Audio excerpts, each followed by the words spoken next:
Claire a pour mission d'évaluer le patient déficient visuel au niveau de sa vision fonctionnelle.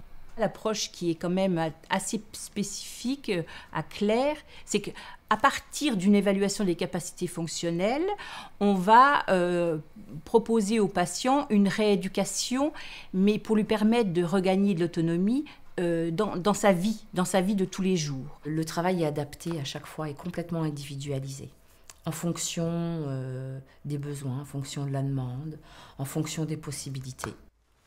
Bon, on prévoit donc un bilan orthopsie, un bilan locomotion, un bilan AVJ, un rendez-vous avec... C'est bien ce regard croisé du social, du médical et du paramédical qui va permettre de décider ce qui va être proposé aux patients en termes d'évaluation.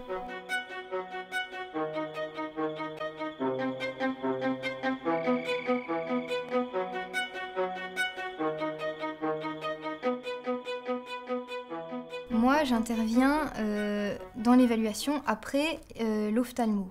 L'ophtalmo, elle va prendre les données qu'on dit les données médicales. Hein, elle va mesurer la vision de la personne, ce qu'on appelle l'acuité visuelle, c'est la lecture du panneau de lettres. Ça reste une donnée médicale. Ça ne reflète pas forcément ce que la personne est capable de faire avec sa vision. Hein. Et moi, mon rôle, c'est d'évaluer la vision qu'on dit fonctionnelle. C'est-à-dire comment la personne utilise le potentiel visuel qu'elle a. La locomotion, c'est un ensemble de techniques et de stratégies qui vont permettre à des personnes qui ont perdu du potentiel visuel de se déplacer de manière autonome et avec sécurité. Une femme, par exemple, qui perd la vue, elle a des difficultés pour se maquiller, par exemple, pour faire la cuisine, pour repasser son linge, pour identifier les pièces de monnaie, pour aller chercher de l'argent au distributeur. C'est toutes des questions comme ça, quand même, qui se posent à la personne qui est déficiente visuelle. Et ça, voilà, jusqu'à présent, il n'y avait aucun dispositif qui existait pour aider les personnes à regagner de l'autonomie. Tout ce qui est déplacement, alors elle souhaite pouvoir sortir son petit chien. Hein, voilà. Alors elle souhaite regagner en autonomie. Ils ont un jardin qui est à 2 km du domicile. Alors peut-être avec beaucoup d'utopie, je ne sais pas, mais en tout cas elle souhaiterait pouvoir rejoindre son époux dans le jardin, voilà, à 2 km. Le vendredi après-midi, le service n'est pas ouvert aux patients et il permet à l'ensemble de l'équipe, tous les rééducateurs, de se réunir pour faire le point sur les situations des patients.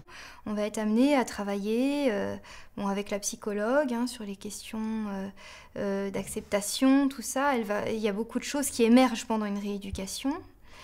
Donc là, on a un travail en lien vraiment où on va se passer les infos.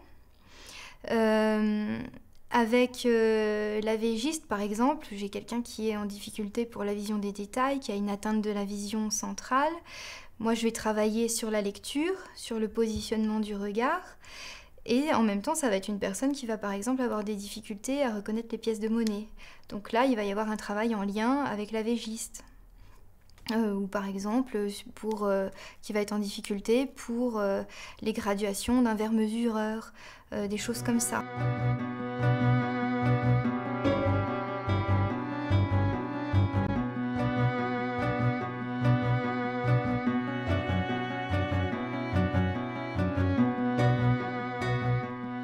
La déficience visuelle, c'est aussi toute la difficulté personnelle qu'engendre la déficience visuelle. Le sentiment de se sentir plus vraiment utile, plus vraiment citoyen, plus vraiment capable d'assurer son quotidien.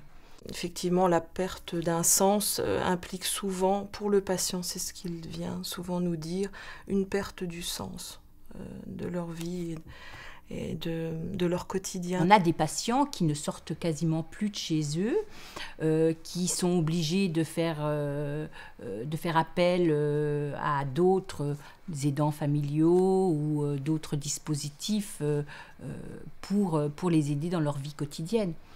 Alors qu'une rééducation peut permettre de regagner sinon totalement, au moins d'une façon partielle mais importante, leur autonomie, quoi. Est-ce qu'il a remarqué ce que vous m'aviez dit l'autre jour? Est-ce que ça se décante un peu? On a toujours un peu de mal à admettre l'handicap, hein, déjà, au départ. Donc, en venant ici, ils m'ont appris, en fait, à comprendre, hein, pas mal de choses. On m'a aidé à faire... on a fait la locomotion, de l'autopsie, et ça aide énormément, tout ça, hein, en disant que c'est des petits pas pour pouvoir arriver à l'autonomie, hein.